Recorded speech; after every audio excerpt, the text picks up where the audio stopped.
Hey guys, it's Alex. And Kayla. And we're married, not related, definitely codependent. But in a cute way. And we are back at it again. We are so excited to have you here with us. And before we jump in today, just want to say a quick thank you to everybody who has been reviewing and commenting on Spotify and YouTube. We love, love, love reading your comments because I know we've said this before, but it kind of makes it feel like, oh, there's actually people listening. Because sometimes it's like we're just sitting at home in our living room having these random ass conversations and then we forget it goes out into the ether. So let us know that you're here. We love it. Yeah, and if you like it, share it with your friends. Even better. We love that. All right, honey. So it's my turn to lead. Woohoo! And we're going to play a little game that I personally am horrible at. So I'm going to put you in the hot seat. I'm not sure that I'm going to be any better at this game than you. 2 truths and a lie. I hope I remember my truths and a lie. Okay, but the funny thing about this is you are the worst liar in the world. And I also already know everything about you, so I'm probably going to guess it pretty easily. But I know. This is why you should watch on YouTube, because seeing her face, it's going to be a dead giveaway. You are the worst liar. I'm a very, very bad liar. You catch me every time. But it's really frustrating. Cute. So, and then I also was like, oh, I probably should have tried to do better at trying to stump you, but we'll see how it goes. Okay, let's see. What do you got? Okay, my first one. Mm-hmm. Are you going to guess at the end or after each one? At the end, right? Yeah. Give me all cool. 3. All right, great. My first one is that my coworkers once applied for me to be on The Bachelor. To be on The Bachelor? To be on The Bachelor. I hope that's true. My second one is that a famous celesbian slid into my DMs. I'll kill her. And my last one is that one of the first times I ever went surfing, I saw a great white shark. Okay, I know that one is true. I know. And I feel like the Bachelor one's a lie. I just think you would have told me that already. And I could see some girl getting in your DMs and I'm going to have to track her down and I don't know what I'm going to do, but I don't like it. You're wrong, honey. Okay, good. When I was working at a prior company in my early 20s. Oh my God. My head of finance thought it'd be hilarious because we had like a big bachelor pool going on at the office. It was like a very social kind of party, group of coworkers. And he thought it'd be hilarious that if they could get me on the show and I like pretended to be straight for the show and he's like, I think you could actually like win, but then at the end be like, surprise, I'm a lesbian, like sucker. So you could have walked so Gabby Wendy could run. Basically. Exactly. So Becca Tilly could run. You would have been that But he girl. wanted me to like basically lie the whole time and then at the end be like, surprise, I'm gay. And so my coworkers applied for me to be on the show. That's hilarious. Yeah. I thought you meant they applied, but that makes sense because you came out before you were in the workforce. But I thought you meant they wanted to, or they did apply for you before you were out. So they just didn't know. And I was thinking, oh, was this the blonde highlight era? Because that would track. Exactly. Yeah. Blonde highlight era. Good times. Okay. That was good. Okay. And you didn't even falter. I can't believe I poker face. I tricked you. Don't get used to this. Okay. I'm proud of myself. All right. What else you got? That was it. Oh, that was it? You told me to do two truths and a lie. I didn't come up with multiple rounds. I thought you were going to come up with a few. I told you to come up with a few. You just came up with the exact amount that you needed. Okay, honestly. I'm so sorry. No, I thought it was just one round. It doesn't even matter because we have so much to get into today. Okay, so perfect. It's actually better because the outline that I have today for none other than a Miss Jojo Siwa. Oh, is that her full name? Joelle? You don't even know that about your queen? I have no clue. Oh my. I think what you're going to learn is I really know nothing about her. You're just obsessed with her because of... Yeah. What? I think it's just like... Her essence? Yeah, her essence. I think she just has such a joyful personality. And I love You're just that attracted about her. to that. Yeah. Yeah, she's like a ray of sunshine. And I like that she seems to have like no shame. I have a lot of shame. And I really like people who don't have shame. Yeah. Because I'm like, I wish I was like that. I mean, you'll see as we go through this outline that seems to be very true. She seems to be very shameless. Yeah. And if you are new here, then welcome to our lore series. Ooh, where we WLW lore. WLW lore, which might expand into queer lore and, you know, gay boy lore. And it doesn't have to only be WLW, but for now, that's what it's been. So it's our lore series, and we deep dive into different influencers, celebrities, kind of public figures that are queer in some way, and just kind of look at why are people so obsessed with them? You know, like get into their backstory. We're not necessarily here to snark on them or tear them apart by any means.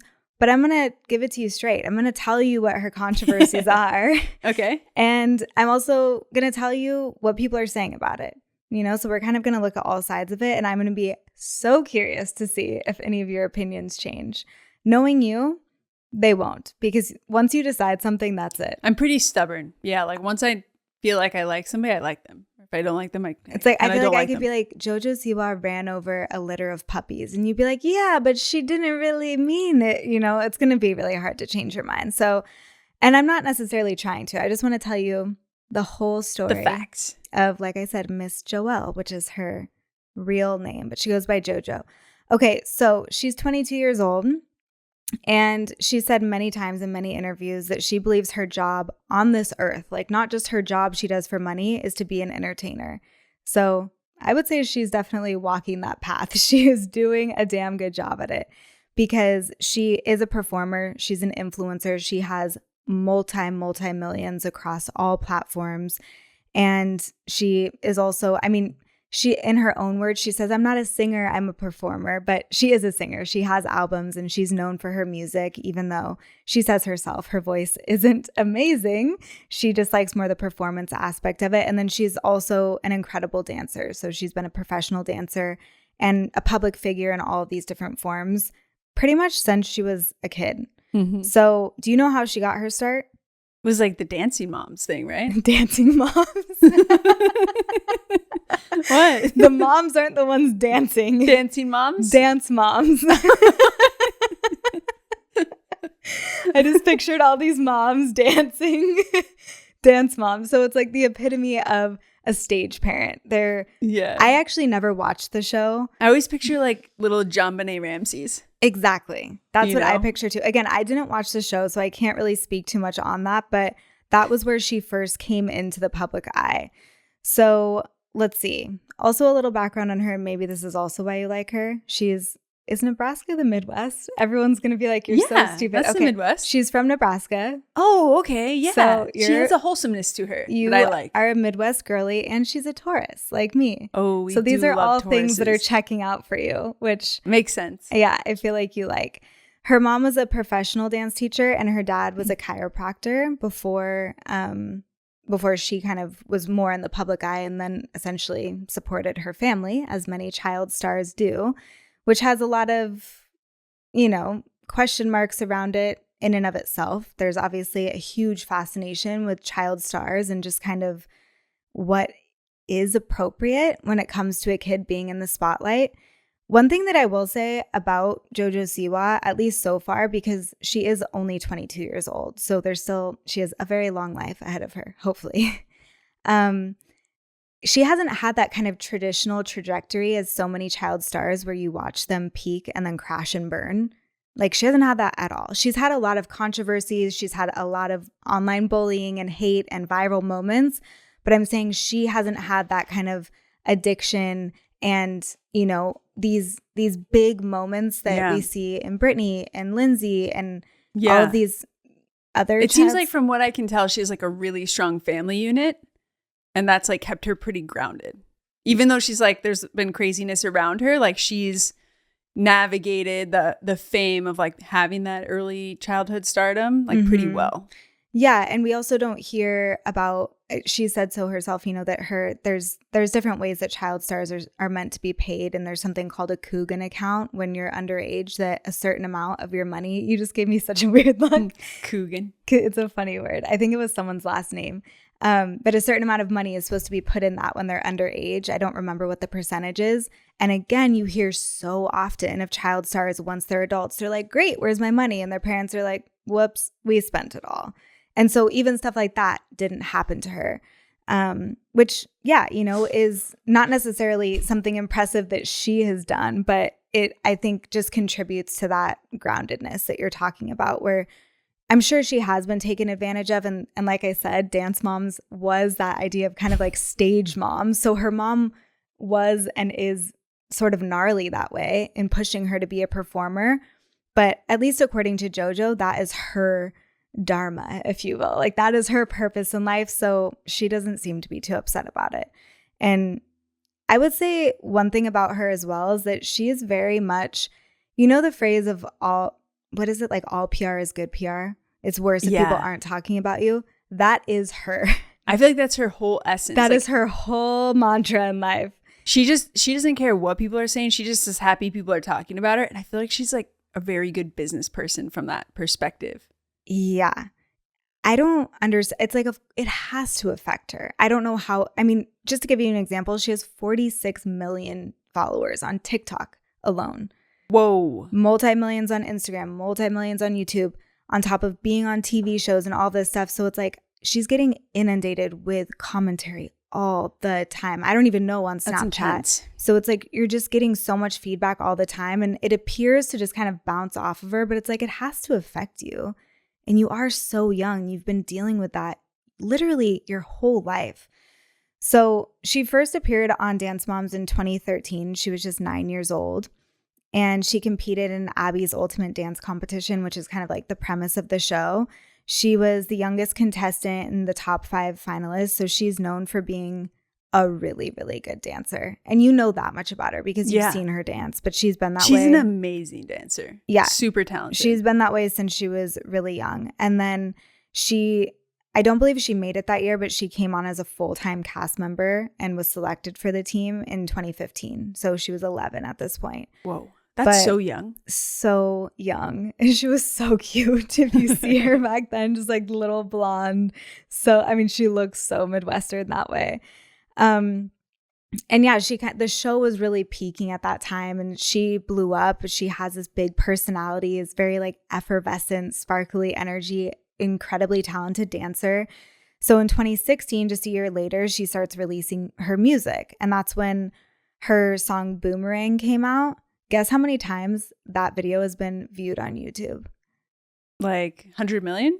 No. A billion. A billion. A billion? Well, over a billion, actually. Over a billion? I'm just like, what? I can't even. From when she was 12? Yeah. She was 12. She was 12. Yeah. So I don't even understand. Like, how are you a normal person? So she didn't reach a billion in that year. No, I'm but saying over currently, time. yes, it's accumulated. That's amazing. But so just to give you an idea of kind of like her level of fame, and obviously a lot of her fans were also really young. So in 2016, she also released an accessory line of hair bows with Claire's.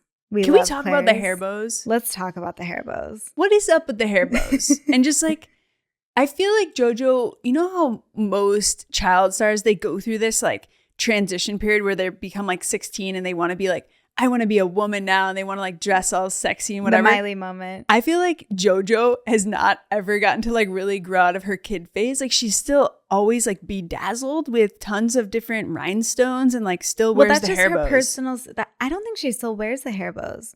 No, we're going to get into that because that is one of her controversies, was that transition of, hey, I'm not the bow girl anymore and now I'm this bitch, you know? That was a whole moment that happened really just last year. But the bows, I mean, again, I didn't know of her at that time. She's obviously way younger than anything we would be watching.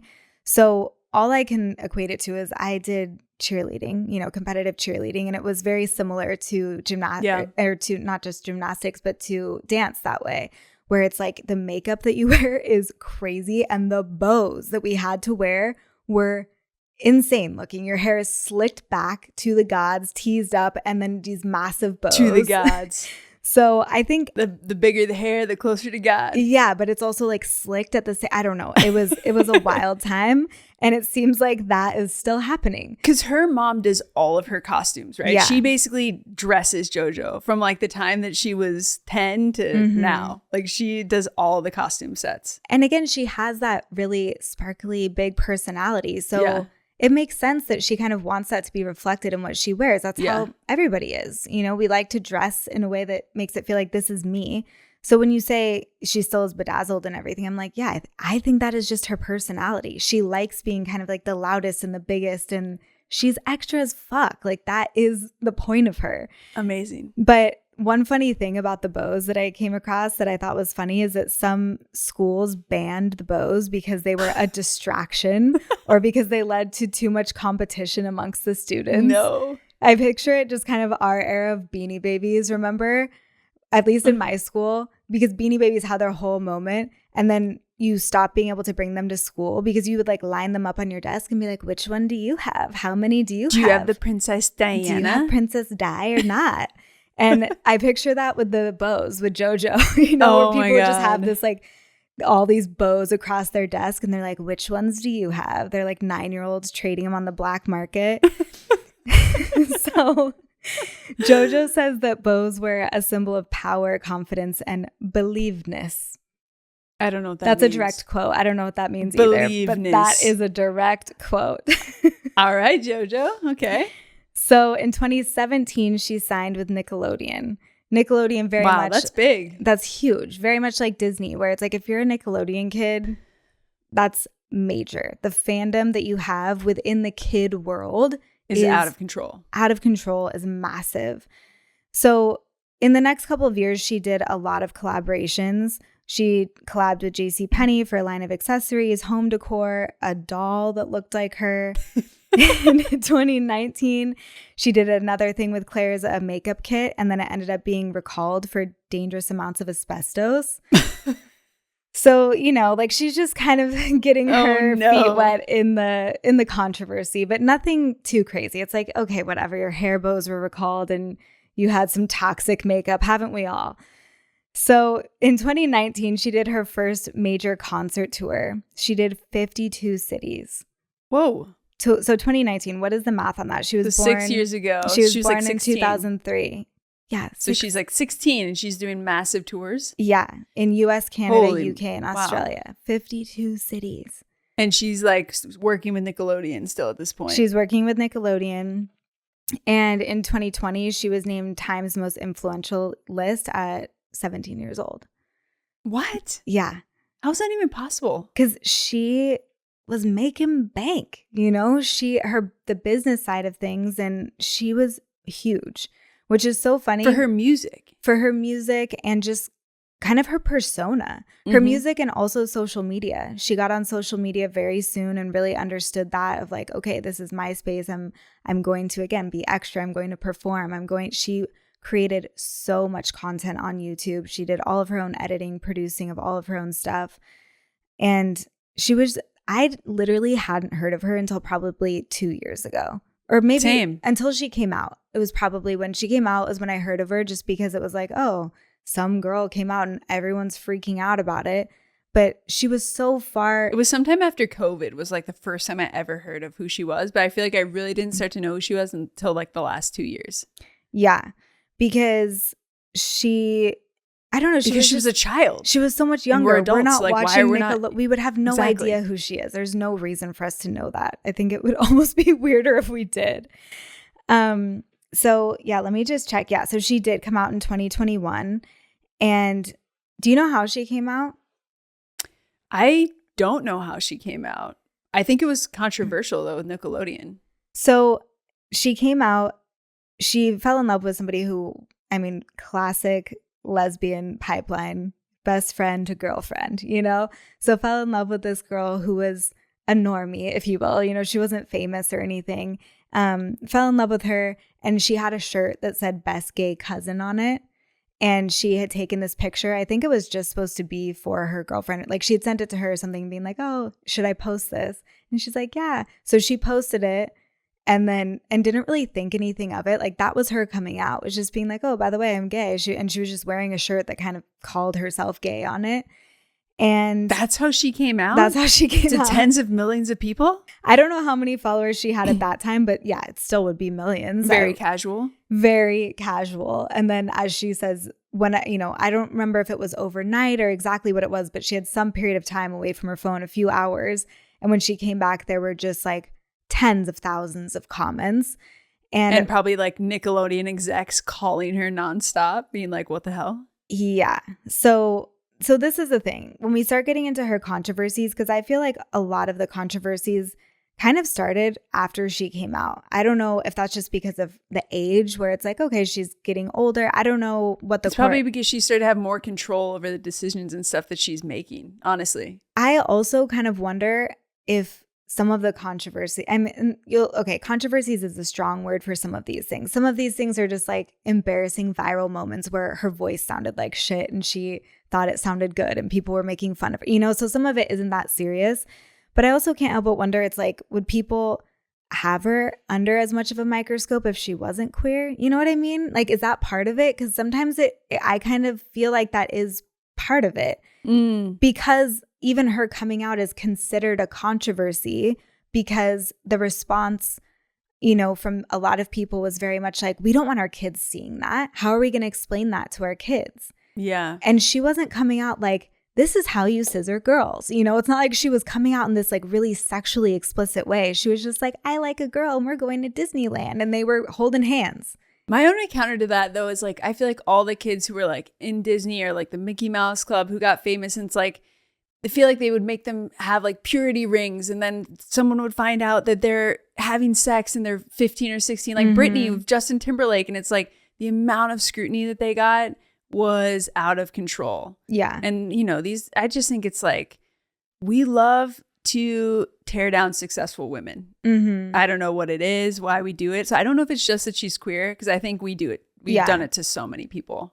Yeah, no. All these kid stars. And I haven't seen anybody else say, oh, she just gets critiqued because she's queer. It's just something I noticed in making this outline, that it's like, oh, a lot of the controversies, other than, like I said, okay, Bo's getting recalled, the makeup, kind of stupid stuff, it happened after she came out. But it could have also just been an age thing, where she's also starting to progress her career. And as you progress your career, you're inevitably going to make more mistakes. But yeah, so there was a lot of talk around that, where it was like, that whole idea of, how are we going to explain this to our kids? And she's like, explain what? Like, she still was in her Bo era at that time. It was very innocent, just teenage love. They would hang out at Disneyland. You know what I mean? Like, it wasn't this it's like a high school romance. It's very innocent. It was so normal, like very on par with what other 17-year-olds were doing. It was just with a girl. Yeah. But like you said, though, people love to sexualize girls, women in general. And it does also happen in straight relationships. Like the example you gave of Brittany and Justin, I think is a really good one. Yeah. So there was just that happening, where it's like there's. So the reaction was basically like, now we have to explain to our kids what being gay is because JoJo is gay and they look up to her. That's kind of what's happening. Yeah. Like similar to what's happening right now with the Snoop Dogg situation in the movie theater. Like, I took my grandson to the movies and, there's like two women having a baby, and my grandson's like, I thought only men and women could have babies together. And he's like, oh, now I have to like explain this to my grandson? Like, why? I just want to go to the movies, It's like, why do I have to explain this to my kid now? Which, by the way, I was a nursery school teacher, okay? I love to say this in every episode, but in case you don't know, I was a nursery school teacher. And I'm like, all you have to do is say, you don't have to go into the ins and outs. That kid probably doesn't even know what sex is yet. They probably, if they're 5, they probably don't know how babies are even. You don't have to tell them everything. You could just say, yeah, and also 2 mommies can have it. That's all you have to say. You don't have to go into the whole science of it and the whole, this is exactly what happens. And then you freeze the sperm, and then you don't have to do all of that. It's just like, keep it super simple, and they'll be like, okay, cool. They don't, in some ways. Like, cool, can I have a popsicle? Exactly. Let's move on. They don't even care. And it's not like JoJo was making queer music or anything. It was just, she was just existing in the world in a gay relationship. That's all she was doing. And yeah, Nickelodeon was like, what are we going to do about this? And she was... Did they fire her? No, they didn't fire her, but they had said something like that of, I have it in here somewhere, where they had said something along the lines of like, what are we going to tell? Like, what are we going to do about this? And she was like, what do you mean? Like, she was so caught off guard because she also just didn't think it was a big deal. And then when they did... Yeah, because it's like 2021 at this point. Like, it's not a big deal. Exactly. And when they did get on the phone with whoever it was, whoever, I don't know, the board, or they were all actually really stoked about it. And then the rest of the execs were kind of like, oh yeah, us too. This is according to her. So, take it with a grain of salt. So that happened in 2021. And then she was on Dancing with the Stars, and she was the first ever person to do a same-sex dance couple on the show. Oh, I didn't know this. I didn't know that either. And she placed second. I'm like, who the hell got first? How did she get second? She's such a good dancer. I have no idea who got first. I probably should have looked into that, but oh, wow. I thought that was really cute. I feel like there's nothing more beautiful than seeing two women dancing together. Yeah. Right? Well, I mean, kind of like two women doing anything. Two women doing life together, but definitely dancing. I think it's so beautiful. Yeah. Especially professional level. Yeah. I mean, maybe not like us dancing. It might not bring a tear to the eye, but JoJo and whoever her partner was, I'm sure they were incredible. So in 2021, so this is all 2021, she has another little controversy. The board game JoJo's Juice, marketed for children aged 6 and above, was withdrawn from sales by game makers Nickelodeon and Spin Master after a controversy over the game's content, which included questions about nudity and being arrested. So, yeah, definitely not. Wasn't age appropriate? No. I mean, I don't know what the questions were, but yeah, nudity. I don't know. I'm like, arrested. 6-year-olds know what being arrested is. Like, that's in cartoons and stuff, right? Yeah, of course. People go to jail. But the nudity, that's weird. So she said she didn't know. She condemned the name for the game for using her name. And she said, like, I didn't have anything to do with that. But that was just kind of like one little blip on the radar. And then this is where the real kind of meat of her controversies comes in. So I know that you think it's going to be about her relationships. That's what I thought it was going to be about. There's this whole part of her that you don't know anything about. Okay. And that's what we're going to go into. We also, should I feel nervous? You should be sweating. Of course, we're going to get into her relationships because there's been a lot of controversy, a lot of feedback, a lot of opinions about her relationships too. And that is very important. But this is separate, and it is talked about. Like, people who really know the Jojo Siwa lore will know about this. But I don't know. I feel like most people, if you're like, why don't you like Jojo Siwa? They're like, she's just annoying, or she screwed over this girl, or she lied to this girl, or she's dating a guy now. They have, most of the reasons are about the relationships. So do you know about the group that she started called XOMG Pop? Never heard of it. Okay. Again, probably kind of good because we're old. We don't need to be following around like what children. Is this like a girl band? Not a band, but more like a performance group. So very much kind of trying to kind of like not necessarily recreating Dance Moms, but a similar kind of feel to it.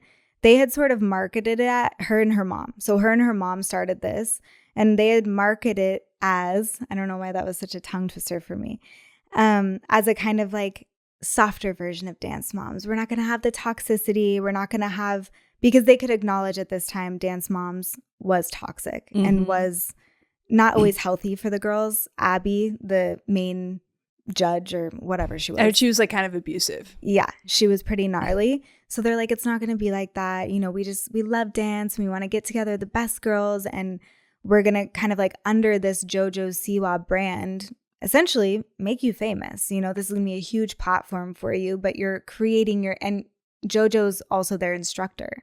So her and her mom are the instructors. She has a huge fan base that are young children. So this is like little girls' dreams, especially little girls who are dancers. And yeah, this is where things kind of start to get a little weird. So dun dun dun. Okay, so it started from a dance pop revolution, which was marketed as the kinder, more gentle Dance Moms.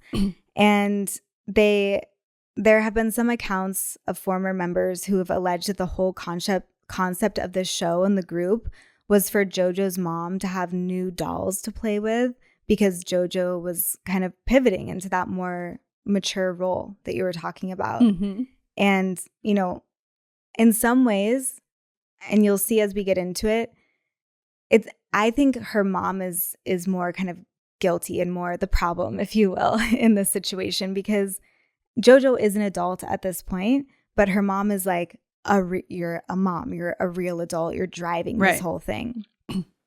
So they get pretty huge. They have over 15 million followers across socials. Like, this is a massive group. They're doing tours. They partnered with Meghan Trainor. Do you even know who that is? Because I'm all about that bass, not the bass. Yeah, that one? Yeah. It's like a mainstream. She's a singer. Pop artist. Okay. Yeah. That's all I know. And all the girls are between 8 and 14. So wow, they're young. Okay. They're young. Yeah. Okay. They're like young girls. And they have merch, clothing, bedding, accessories. It's all sold through Amazon and Target, like very similar to the Jojo Siwa trajectory, where it's like, okay, you're amazing dancers, performers, and we're going to blow you up in the whole, like make you this whole brand.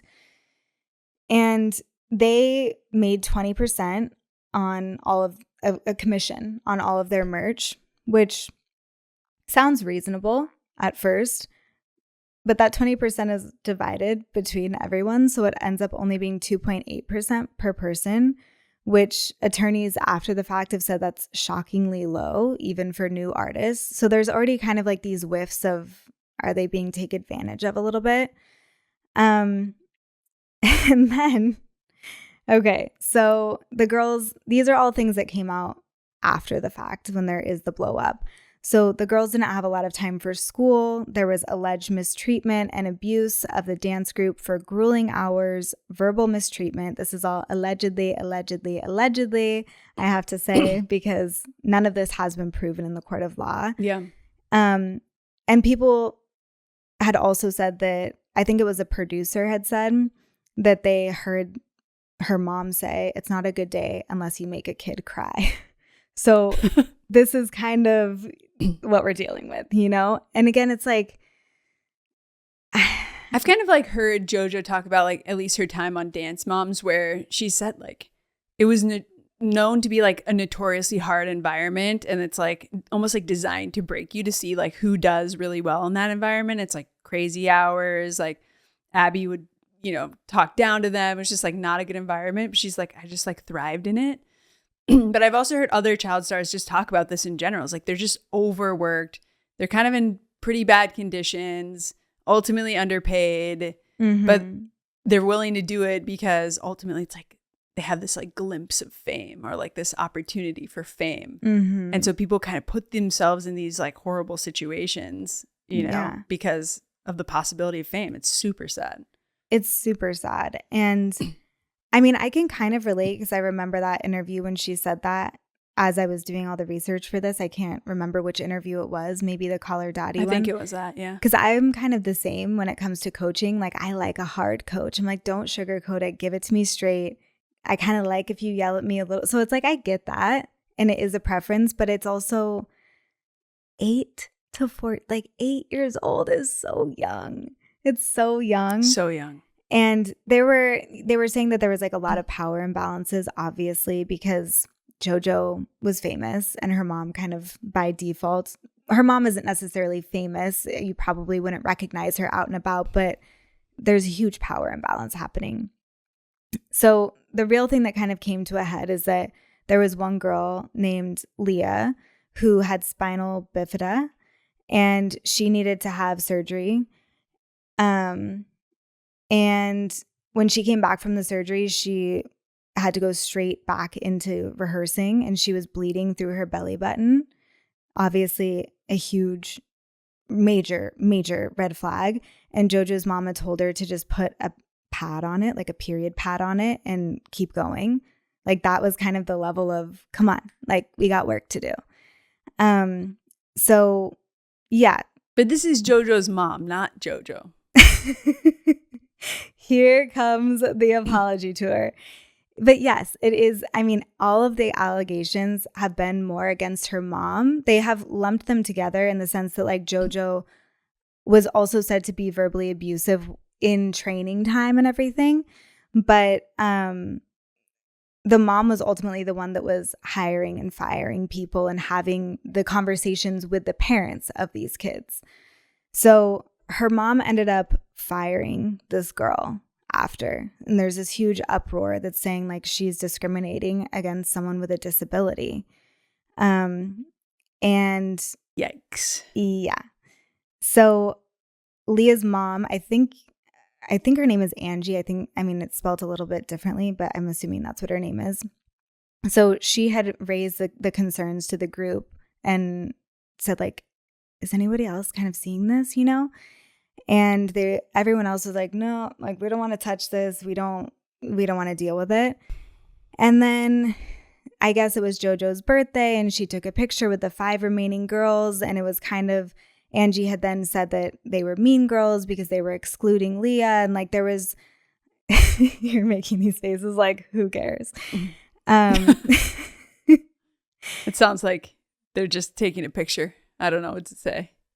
I mean, right? It was after, like I said, that she had already been excluded because of her limitations physically. Right. And well, she got fired, right? I don't know if the picture was before or after she was fired or not. Oh, okay. So anyways, Angie ends up doing this Rolling Stones interview in 2024. And I don't know if this was the title or if this was just in it, but I have this in quotes and it said, "Promised stardom and thrown in the trash." So that's kind of how she described it, where she's talking about medical negligence, saying that once she was doing all of the calculations and everything, they were making less than minimum wage for super, super long hours. Because even though they had that same Coogan account set up because they were performers where you're having that percentage go in, what wasn't being accounted for was all of the time they were spending on content creation. And they would spend hours doing dances for TikToks and YouTube and all of this stuff. And that they would never get paid anything for, because there's that weird gray area with kids online where they're not protected yet. Hopefully they will be, or just not online at all. And so they were able to take advantage of that. Like they definitely took advantage of that. And they would really kind of like pit the girls against each other to add these incentives specifically around content too, of like, oh, the first person who gets the most views on their next video can get $250. It would be such negligible amounts of money too for how much money these girls are bringing in. To have 15 million followers across platforms, you're monetizing your content just by putting the content out there. Oh my God. But they owned the accounts. So what do you think? What do you think so far? I don't think that's very good. I mean, I think it's just such a, obviously there's a lot of issues with, these young stars just being taken advantage of in general. But it's really sad to hear that it's like, I think it's just, what happens is like, because your desire for fame is so strong, I feel like these parents make these trade-offs that they wouldn't normally do, which is just like letting your kids work so much. They can't go to school. They're ultimately just like making content all the time.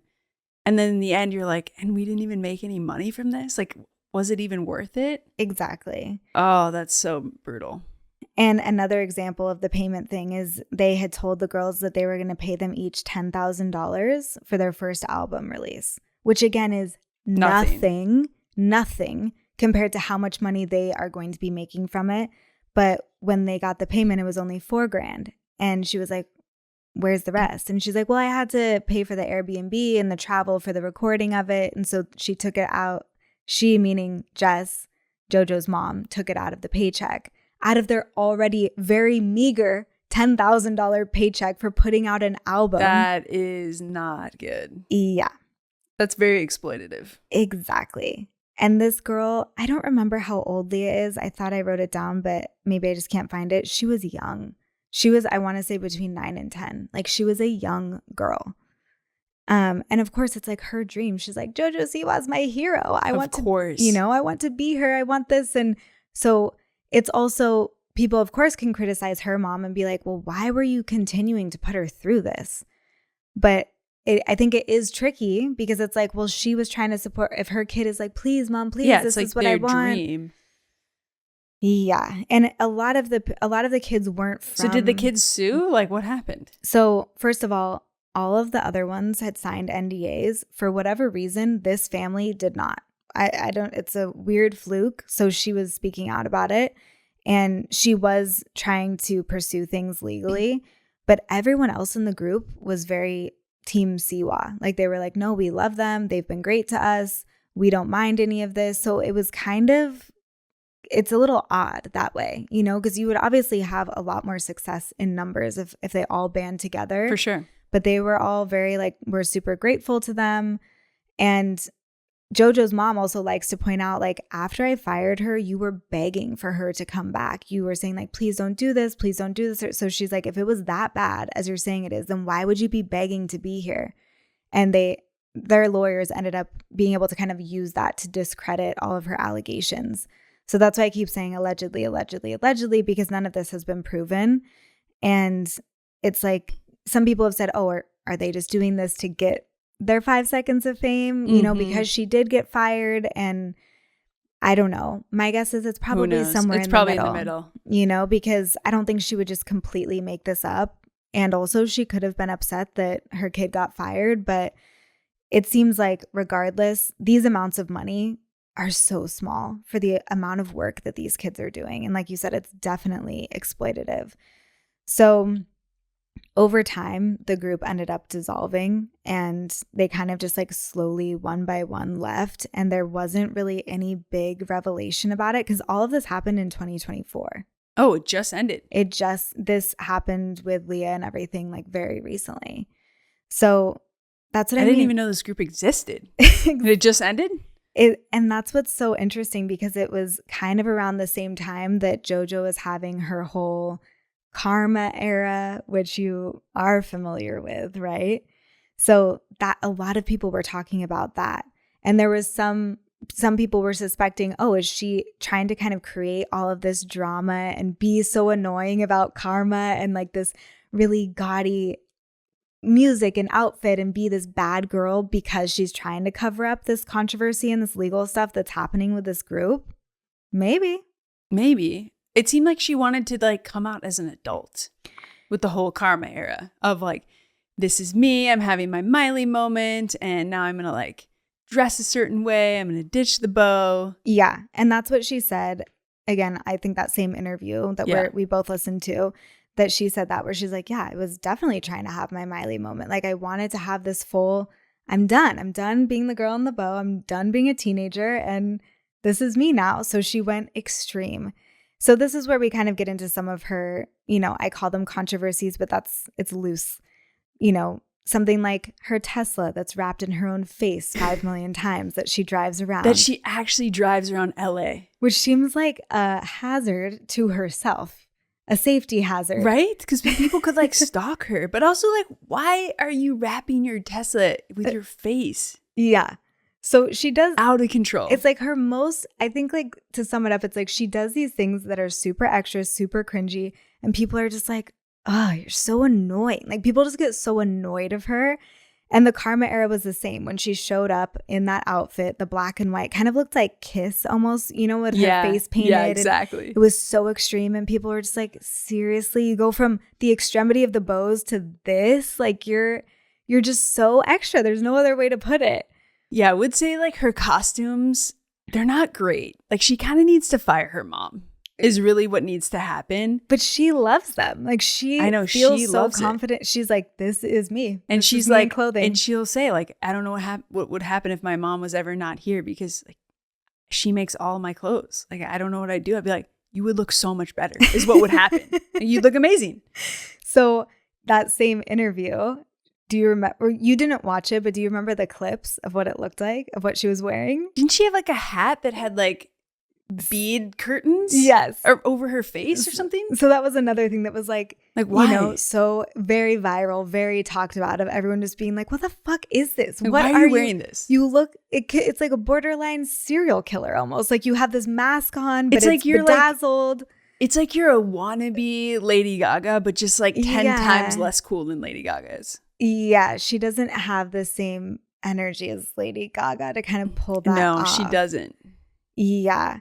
So did you also hear about in 2024 of how she said she wanted to start a new genre of music? No. So you don't know what genre of music she wants to start? No, God. Gay pop.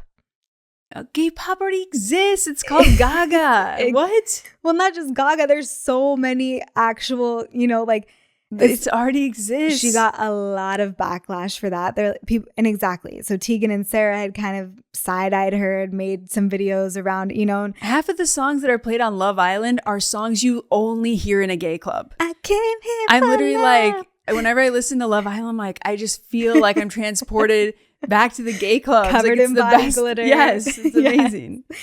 And so then she kind of backpedaled and she's like, no, like, I don't mean I'm the inventor of it. Maybe I'm the president or maybe the CEO or CMO. That was her statement in backpedaling. Oh, exactly. No, there's so many better gay pop stars than you, Jojo. I'm sorry. I love you, but like, no. Yeah. But also it's just more importantly, you're not the first one, It is 2024 at this time. She has like a very strong level of naivete to her. For sure. She's young too. She is definitely young. She's between 20 and 21 when she's making these commentary.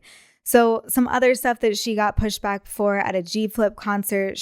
I don't know if you saw this video that went viral. Her dance, she was kind of like humping the air, like just doing some crazy dance moves where she just looked absolutely insane. A lot of people were making fun of her for that. She sang this Olivia Rodrigo song where she hit the high note and not the greatest. And published it. She's like, look at me. Like, I kind of did it. I'm getting there, getting closer. And everyone's like, oh my God, that is bad. Why did you publish this? This is the stuff where I'm like, I kind of love it because it's just the no shameness of it all. Where for me, it's like, I would never post something where I feel like I didn't look good, sound good. You know what I mean? Yeah. I'm like so embarrassed. And she's just out there living so loud. And she's like, I did my best. And people just destroy her online. And she's just like, that's cool. I'm good. So she also had the Freddie, Eddie, and Teddy thing. You know about that, how that's what she wants to name her kids. She got a lot of backlash for that. I think that's hilarious, Which honestly. I'm like, why do you care? Do you know who Trisha Paytas is? No. Okay. I am not surprised.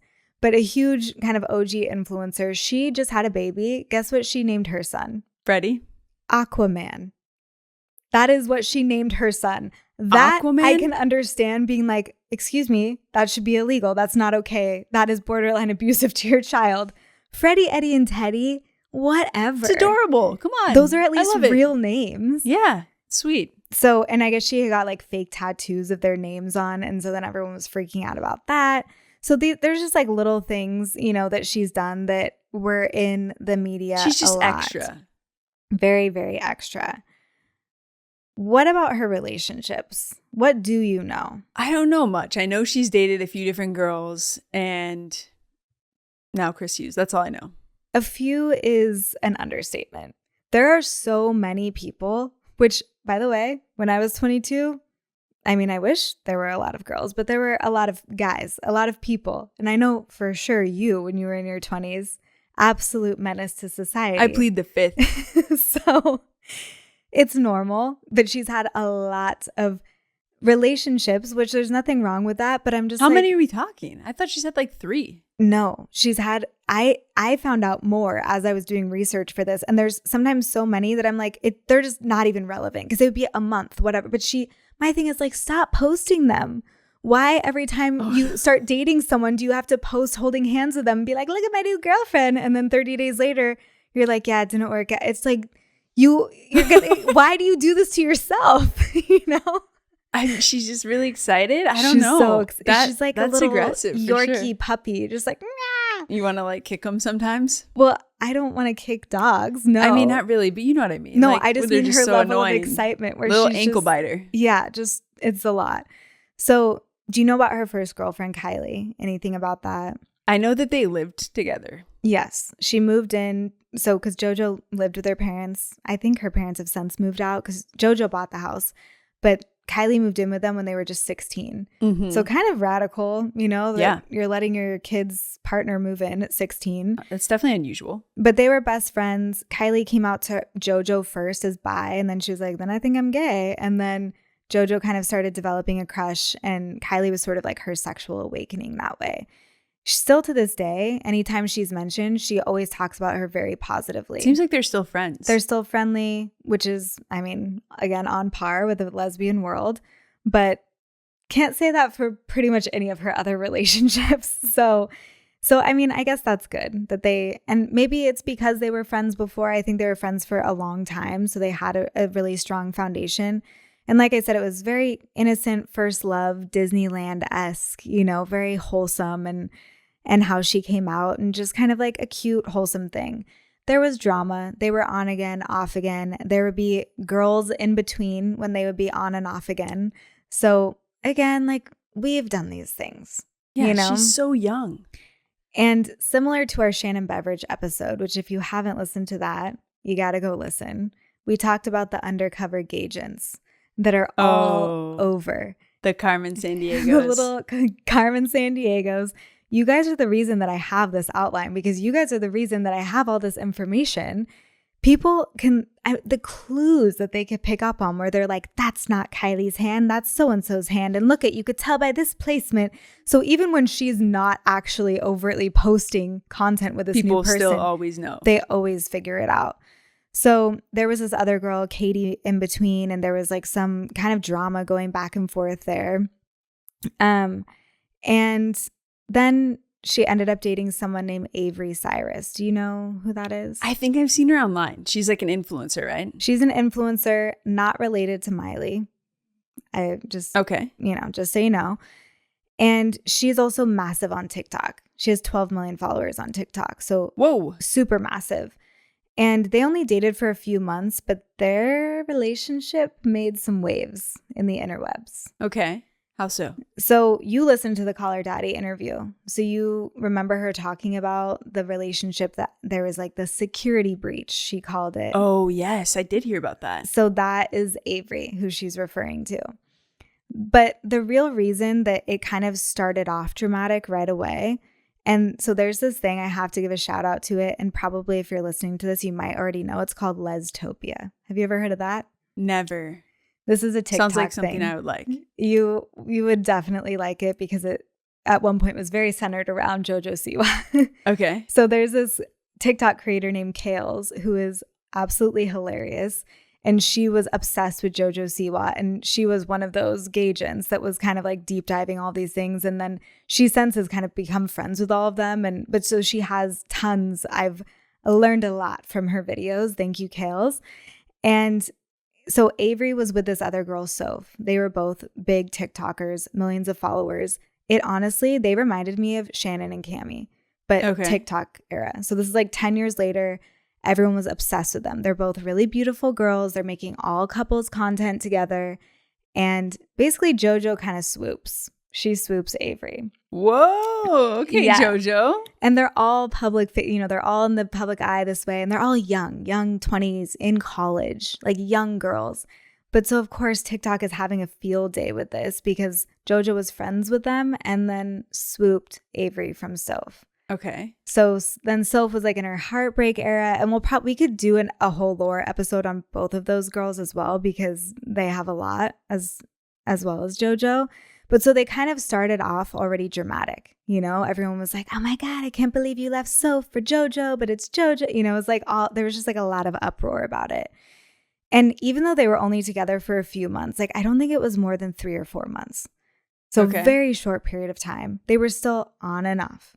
And Jojo would then be texting Kylie and kind of going back to Kylie. And then it would be like, is Avery talking to Soph again? And that. How happy are you we didn't have the internet in that phase of our life? I'm so happy. Especially you. I did a lot of that, going back and forth. And, there's a lot of drama in the early 20s. Exactly. It's like there's already so much drama, but then when it's online as well. And there's literally all of these girls have millions of followers, all of them. So there's so many people chiming in and all this stuff. So they kind of broke up multiple times and they ended up going on this cruise together after they broke up. Avery and Jojo did. As lesbians do.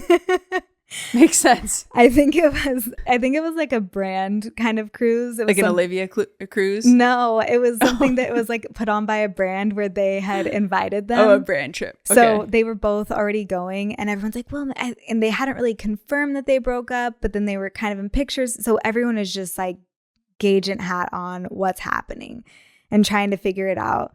And you see them kind of featured together. They're like riding a jet ski together. And this is the level of investigating people are doing, they're looking at their jewelry. They're like, Avery used to wear this necklace that had a J on it, and now she's not wearing it anymore. And Jojo used to wear this necklace that Avery gave her on this date, and now she's, you can't get anything past these people. Oh my God. Please apply for the CIA. Like, put this to good use. That is out of control. It's so impressive.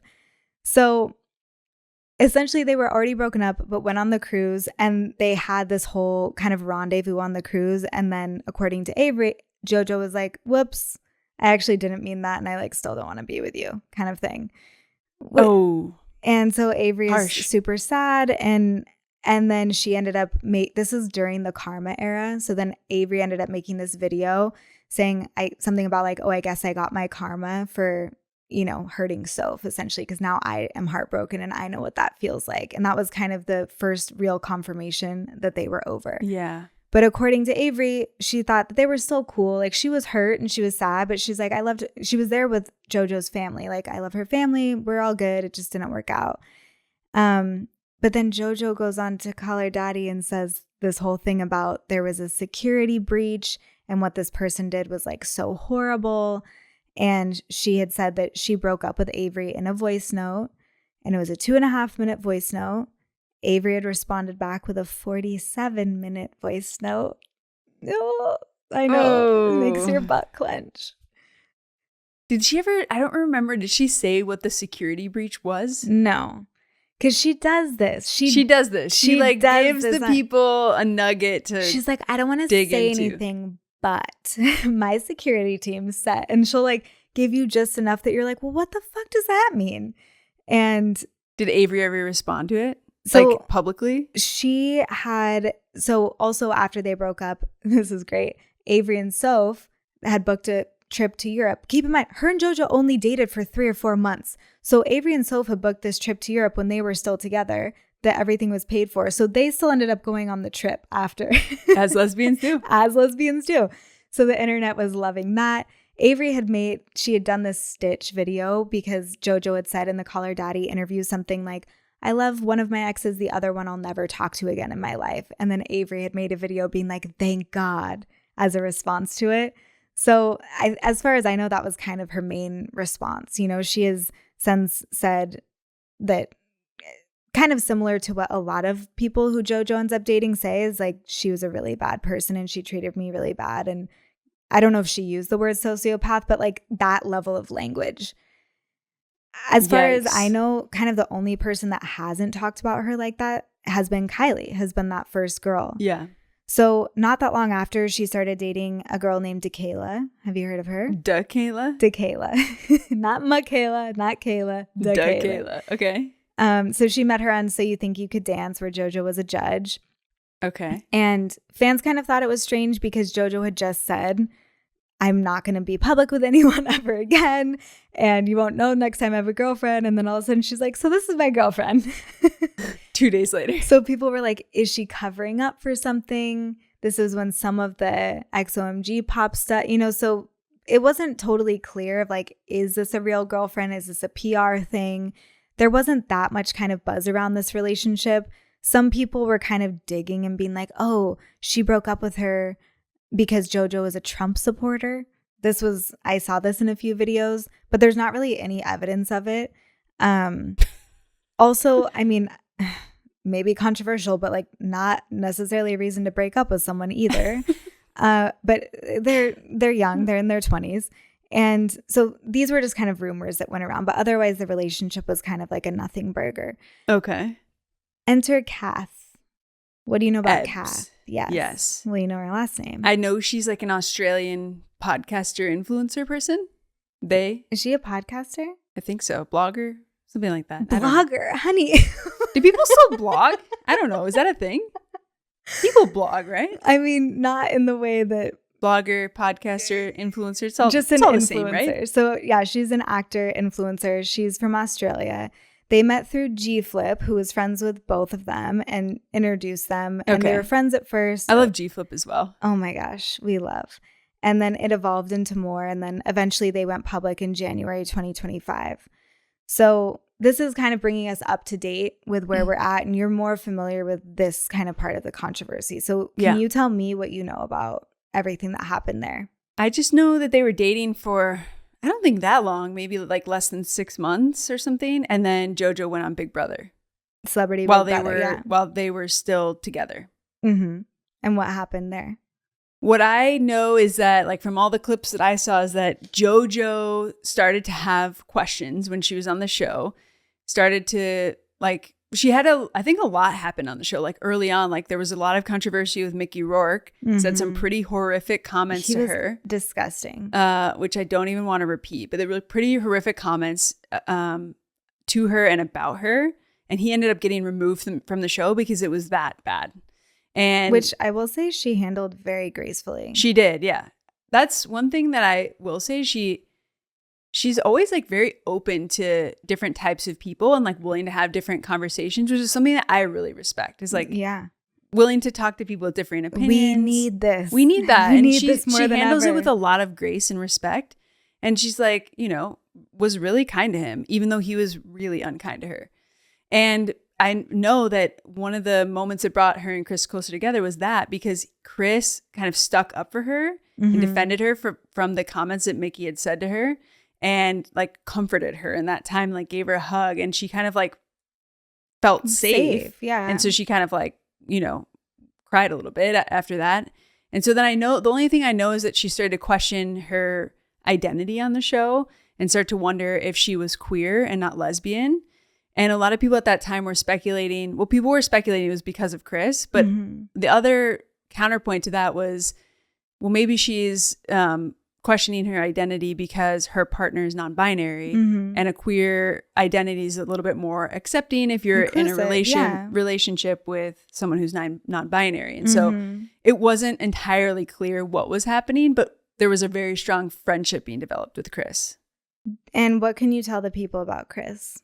Oh, Chris your Hughes. Face light up. You're like, I love Chris. Chris Hughes was on one of the early seasons of Love Island UK. I think like season 3.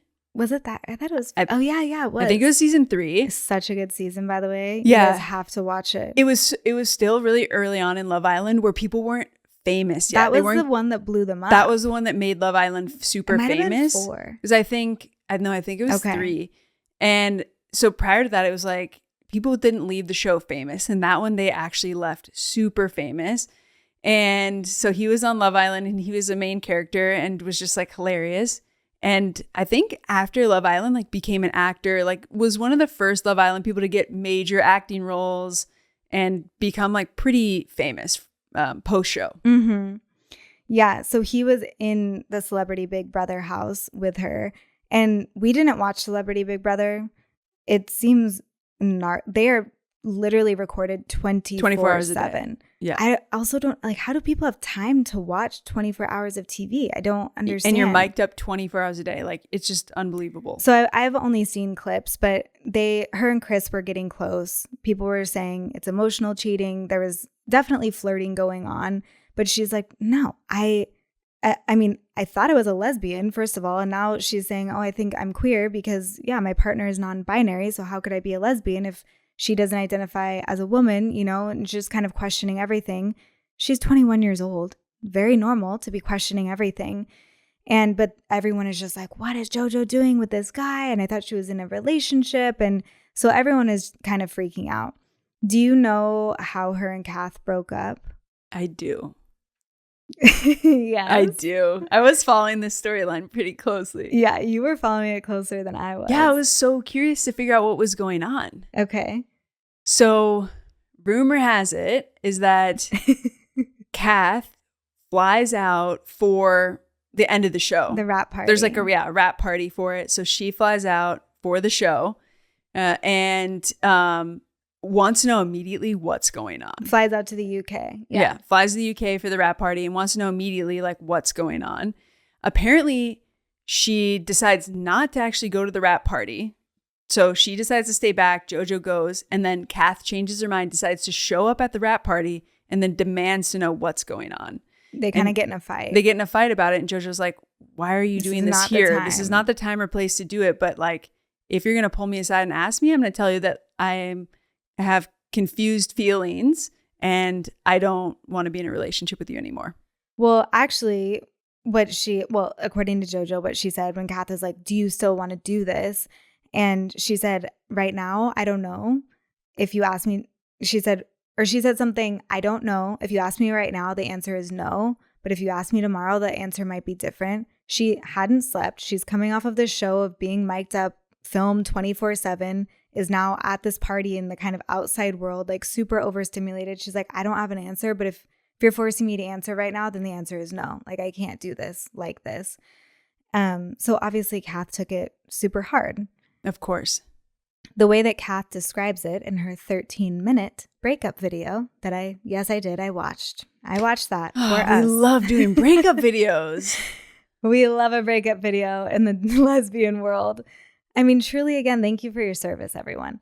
So she says that she felt like she was collateral damage in the relationship between Chris and Jojo. She makes a point to say that when Jojo's breaking up with her, Chris is in the next room, and she kind of is like, makes a little face about that. It's the rap party. You brought this up at the rap party. He's part of the cast.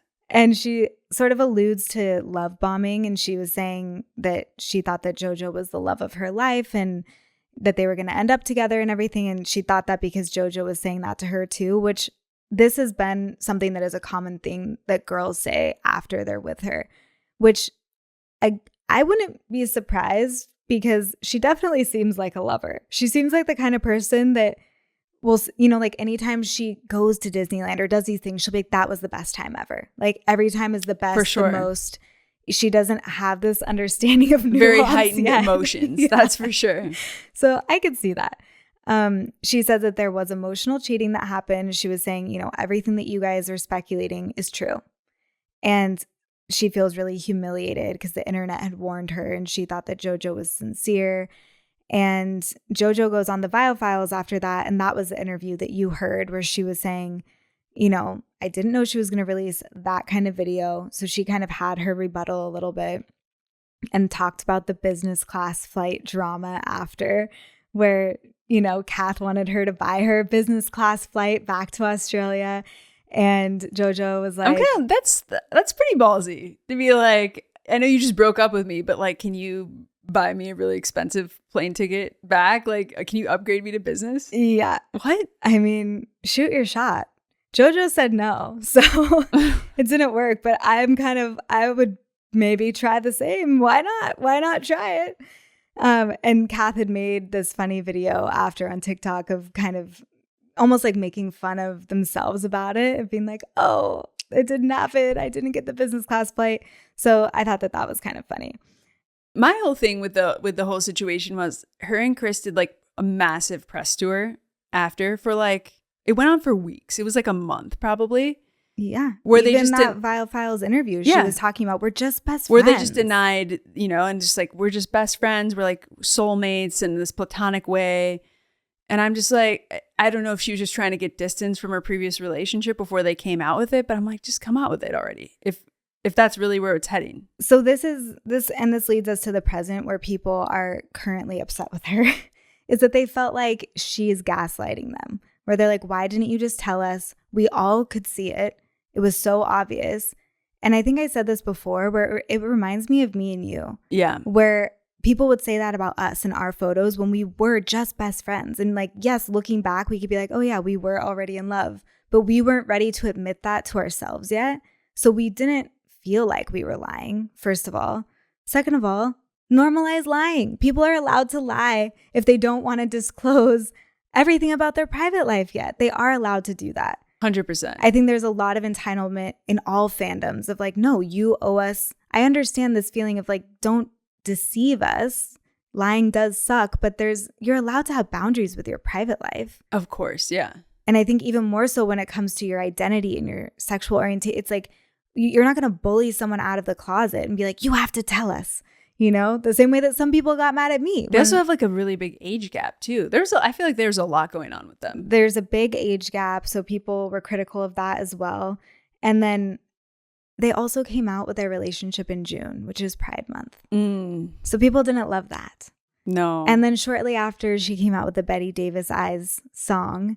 And people are like, oh, great. Now we have another trad wife on our hands because Fletcher's come out with her song Boy, which is very tratty in a field, daisy, soft girl era.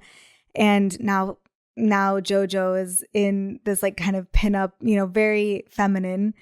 And everyone's like, oh, great. The trad wife. I mean, you love it. We love a trad wife for sure. But I would also say that was like just a song situation. She might have even recorded that before they were together, I think. But she hasn't changed the way that she dresses since she's been with Chris. She still dresses the same way. Which is queer as fuck. Queer AF for sure. Yeah. So yeah, there's just been a lot of people are like, upset that she lied, upset about the way that she treated Kath, upset about the way that she's allegedly treated every girl that she's been with, which kind of leads me to the end and my who's the problem, which is who is the problem? Once again, is it JoJo for the way that she has treated some of these people she's been in relationships with, for the way that she has potentially lied to her fans? Or are the fans the problem for having this expectation of a very, very young person to have their identity and their sexual orientation all figured out?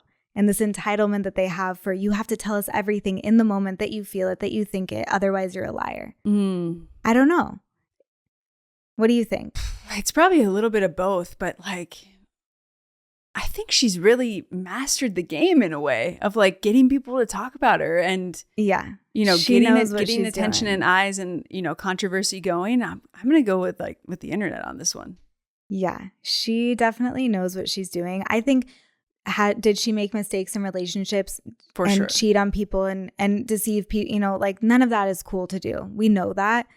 And most of us are guilty of similar things. Very similar to the Shannon episode where it's like, yeah, you did these things. It's nothing to be proud of. But I do think being this young, there's so much hope that you will change, So people are also kind of laughing because they're saying her and like she's turning Chris into a lesbian because of how fast they're moving. So I thought that was kind of funny because he does have sort of like flamboyant vibes to him. Yeah, he kind of could be a gay man. Yeah, he seems fluid as well. But the same thing where she's like, I'm never gonna post a relationship again, and now all of her content is Chris and constantly crying every time they're apart and just like, I miss him, I love him, where is he? She is very, very much in love. That is apparent. They are very in love. And they're very sweet together. So I'm happy for them. Yeah, I don't love the age gap. We'll see how long it lasts. I don't love the age gap, but otherwise it's like, let her love who she loves. And hopefully she treats this person better. Fair enough. What are your final thoughts on Jojo Siwa? And then tell me who's the problem. My final thoughts on Jojo Siwa is that I'm very excited for what could happen for the next 10 years because she has so much We have youth so much ahead of her. JoJo content in our future. She's so young. There's so much youth ahead of her to make all the mistakes, to date all the people, to have all the Freddies, Eddies, and Teddies. Exactly. Like, how many kids is she going to have? 18? I don't know. She is very stoked to have kids. But I just think she's going to provide us with so much entertainment for the next 10, 20, 50 years. Agreed. So I love it. Thank you for your service. And please don't, mistreat young girls again, because that's not cool. Yeah. Let's not exploit people. Yeah. Okay. My Who's the Problem is inspired by Glennon and Abby this week because I saw a post that they did not too long ago, and it's the same challenge that we have in our relationship, and so I thought I would share it with the audience and see what they think. Who's the problem? So I'm the Abby in this situation, and you're the Glennon. Let's just to be clear, and that's pretty much the norm across all the challenges that they have. We have the same ones. Okay, so every night we go on a walk together, right? You guys know this about us. I think we've said it a few times. And the thing is that we usually do like 2.5, 3 miles roughly. And sometimes after 2.5 miles, I'm just ready to go home. I don't want to do the last extra half a mile to a mile. I'm just ready to go. It's been a long day. Did a workout and I'm ready to go back. Mm-hmm. But the thing is that you will never just like let me end the walk. I don't believe in let them. You're like, no, you have to finish the walk with me. Yeah. And it's your duty. I'm just like, no, but like you can keep walking with with our dog and I'll go home and I'll see you in 15 minutes when you're done with your walk. Like, it's totally fine. It's not fine. But we're so codependent that you will not let me leave you, and you'll put me on a death march for the last however length that I have to go, instead of just letting me go home in peace. Okay, if you're on your period, I let you go home. So I do let you do it once a month. Otherwise, I'm just like, you haven't walked enough today. You will shame me. You will shame me. Yell at me and tell me I can't turn around. It's not as much shame. It's more guilt. Like, why don't you love me? I thought you loved me. I thought you wanted to be together forever. What's happening? Are we over? Like, what's happening? So who is the problem? Because Glennon also does this to Abby.